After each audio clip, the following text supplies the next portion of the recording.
नमस्कार मित्रांनो, आजच्या दिवसाची सुरुवात माझी मॉर्निंग वॉकने झालेली आहे. आज वर्कआउट जरा लवकर संपवला कारण मला जायचं होतं आज व्हिंटेज कार फेस्टिवलला. फ्रेश वगैरे झालो आणि लगेचच मी सीएसटीला निघालो. सोबत मित्र पण होता आणि सीएसटीला पोहोचेपर्यंत आम्ही थोडाफार टाइमपास केला. मजाक मस्ती करत करत पुढे निघालो. स्टेशनच्या बाहेर निघालो आणि मस्तपैकी आम्ही गरमागरम नाश्ता केला. पोट भरून नाश्ता झाल्यावरती बाजूलाच बस स्टॉप होता. तिथून आम्ही वर्ल्ड ट्रेड सेंटरची बस पकडली.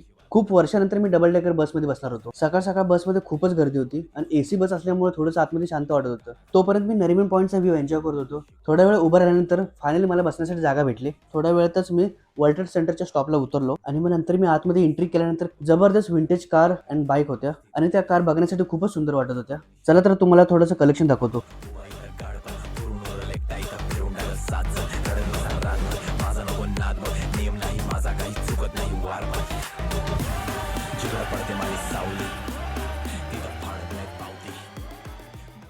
आजच्या पुरतं एवढंच. भेटू पण एका नवीन व्हिडिओमध्ये. तोपर्यंत धन्यवाद.